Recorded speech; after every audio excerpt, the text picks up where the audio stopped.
Hey, everybody. Today we are talking about the process of brain degeneration. I'm going to go through the major causes of brain degeneration, what it really is, what it looks like. I'm going to show you visual presentations of what brain degeneration looks like.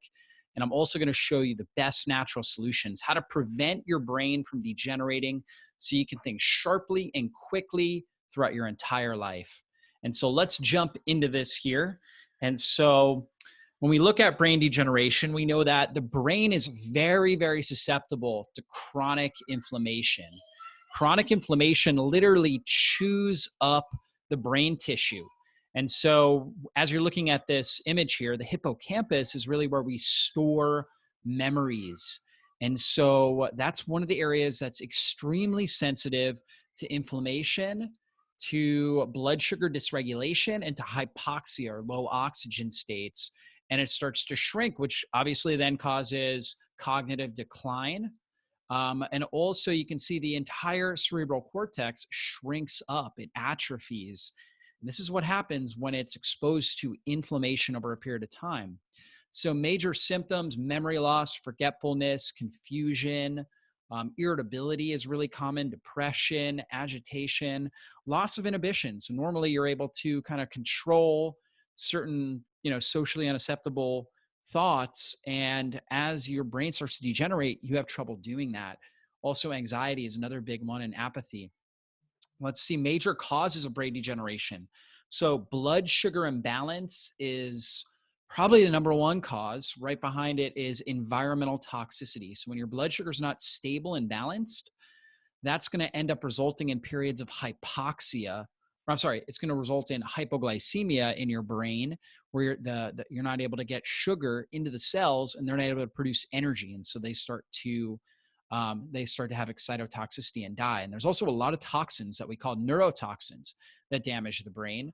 Sedentary lifestyle, actually, believe it or not, movement is a key nutrient for the brain. Chronic stress and poor sleep, because sleep is really when we detox our brain. And chronic infections and gut problems, we call that dysbiosis, can be a major factor. Now, one thing that I don't have in there is EMFs, but I'm including that under environmental toxins, electromagnetic frequencies. So blood sugar in the brain. Okay, so we know that type 2 diabetics, their brain degenerates much faster. Okay, and this is because they have trouble getting the sugar out of the bloodstream and into the cells.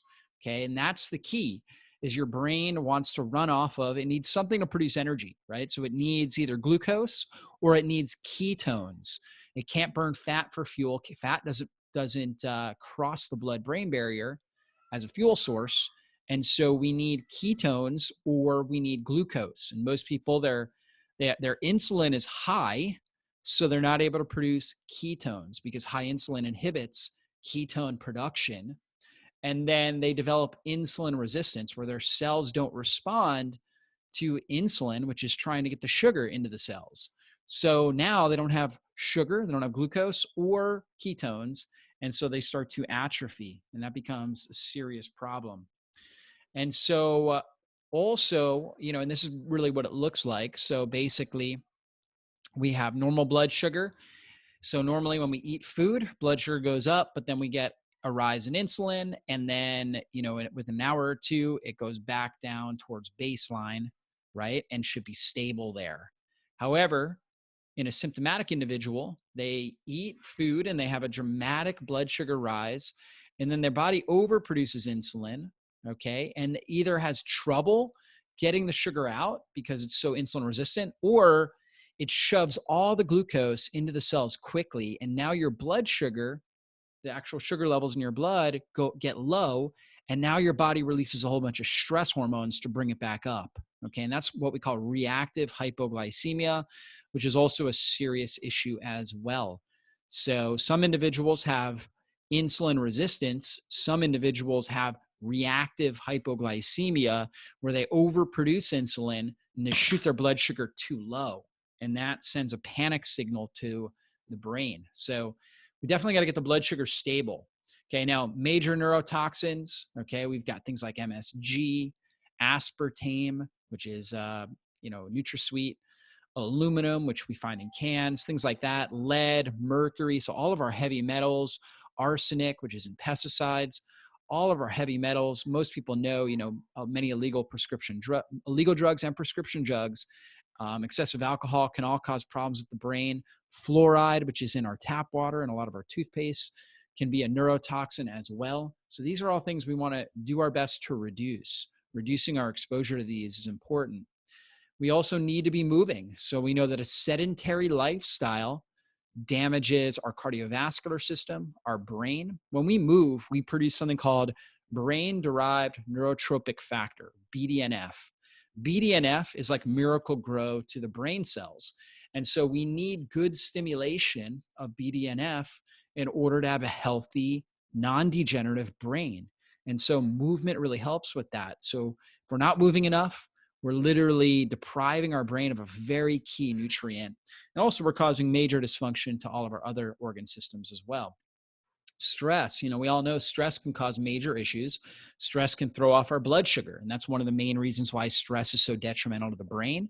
It can cause a lot of blood sugar dysregulation, and high stress hormone, high cortisol for a long period of time also chews up brain tissue, right? So damages brain tissue, creates a bad environment for neural development. So we got to keep stress under control.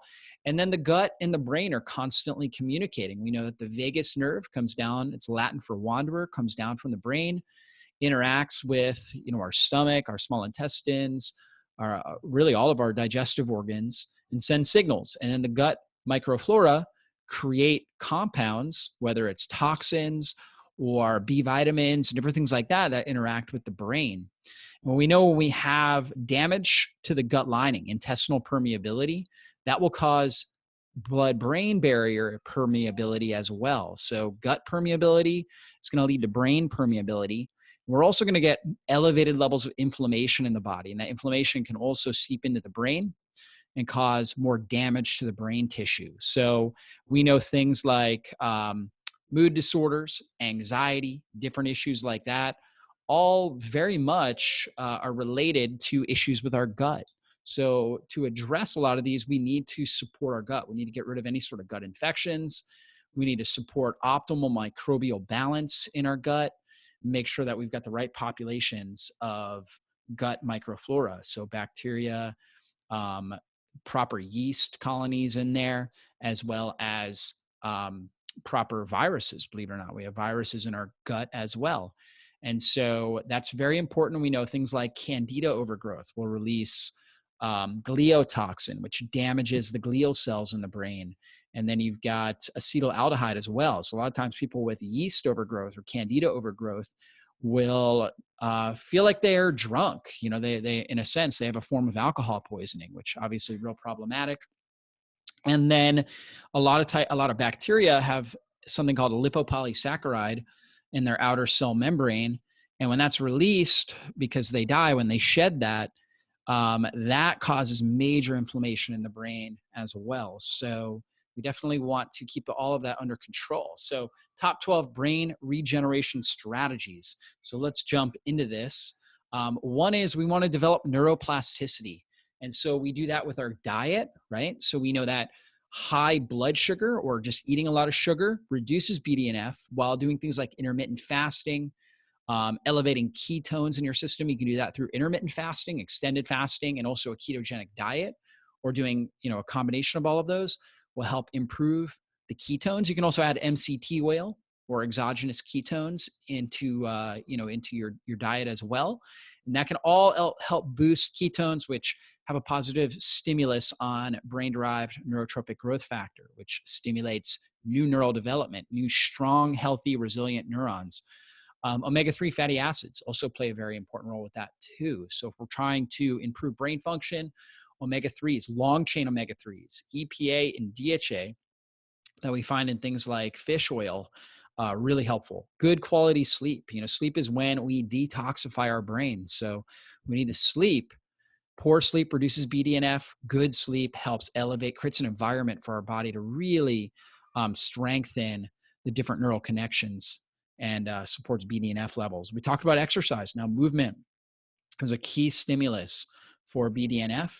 and then keeping stress down and under control. Very, very important here. Now, good fats. Our brain is mostly fat and water. Okay, so we need good fats to provide a good foundation. And also, the fats help stabilize our blood sugar and help elevate ketones.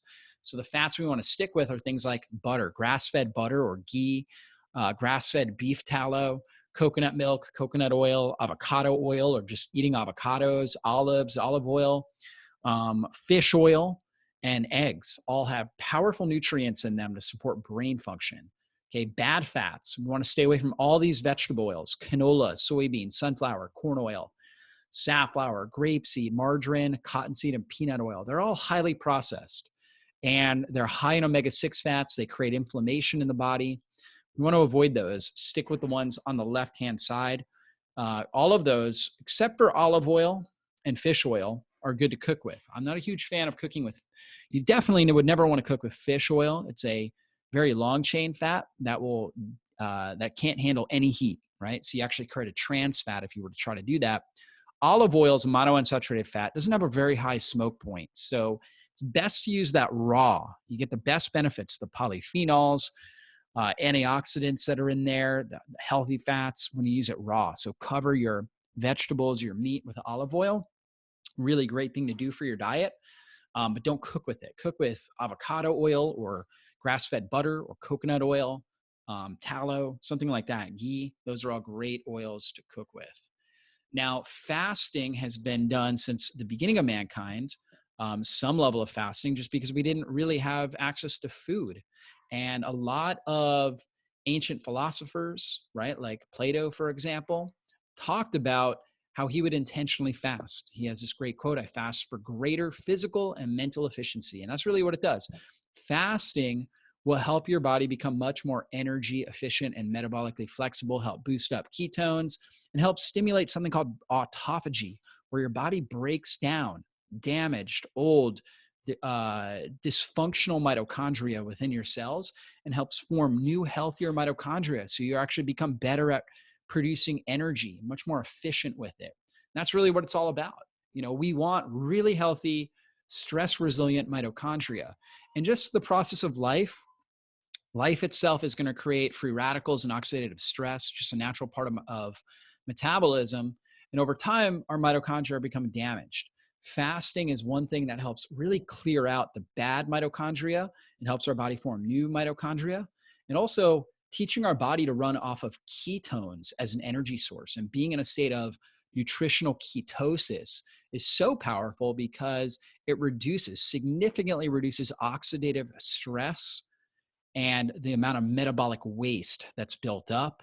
We produce rampant amounts of energy and, again, less waste, right? And that's key. And that allows us to be much more energy efficient overall. And we want to have that metabolic flexibility where we can revert back to using glucose as a fuel source when we need to, like when we're exercising at a high intensity and we don't have enough oxygen. But we also want to be using or creating a lot of our energy from ketones. So metabolic flexibility is the goal there. Movement is so key. And I differentiate movement and exercise. Exercise I see as something that really gets your heart rate up at a high level, right? You're either doing strength training, trying to really build muscle tissue, or you're doing something that like some sort of high intensity interval training where you're really getting your heart rate up.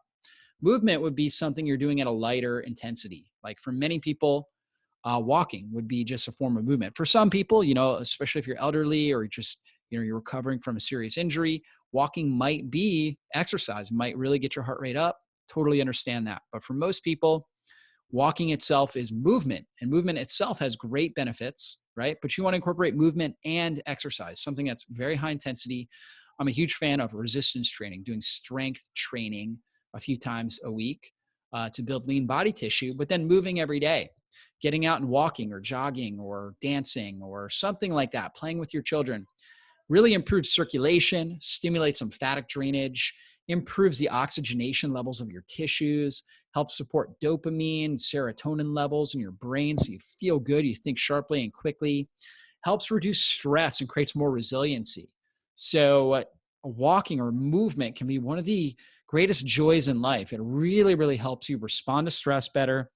It helps you improve your mental clarity, your memory, your mood, and your overall happiness and joy in life. So I'd recommend that. And then incorporating resistance training as well, building some lean body tissue. I personally do 4 days a week of lifting weights. Okay. So I'll do upper body twice a week and lower body twice a week. And I do my core pretty much every day because of the kind of work, the lifts that I do. But specifically on my lower body day, I'll do crunches like off a stability ball. So, and then I give 3 days rest, at least 3 days rest between muscle groups. So if I do upper body on Monday, I do it again on Thursday. If I do lower body on Tuesday, I do it again on Friday. That's a great routine to have. Gives your body adequate time to really recover. Recovery is so important when you're doing resistance training, but at the same time, you're really hitting those muscle groups and getting enough frequency and intensity over time to get results. So try that out. Gratitude, positive thinking and gratitude are huge for neuroplasticity and really building good, healthy, strong neurons. People who tend to be pessimistic in life tend to have more anxiety. They have more stress, right? They have more perceived stress, I should say, where two people can be exposed to the same stress, but one person perceives it a lot more than the other. Okay. And their brains atrophy and degenerate faster. So taking time to be in a state of gratitude, being thankful, being positive, being optimistic will actually allow your brain to function better longer. So really important to practice that. Now, sleep, again, sleep is when we detoxify our brain, right? We can't detoxify our brain without a good night's sleep. So tips for that. Certainly not avoiding caffeine 8 hours before sleeping is an easy one, right? So don't drink coffee or caffeine after 1 or 2 p.m. in the afternoon. You want to get to bed early, okay? So every hour of sleep before midnight has the same regenerative capacity as 3 hours of sleep after midnight.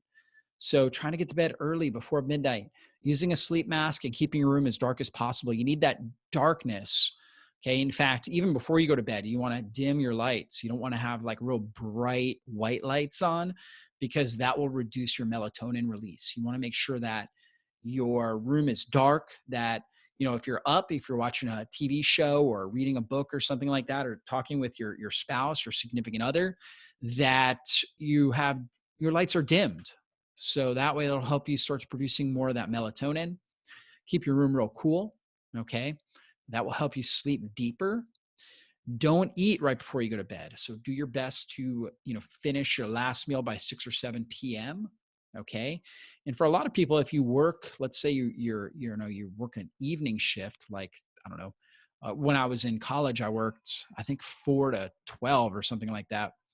You can always try to eat your meals. Like if you do 2 meals a day, do like a breakfast lunch, eat it earlier in the day and then fast in the evening, go to bed fasted. That can oftentimes really support your body's ability to get a good night's sleep, a really deep sleep.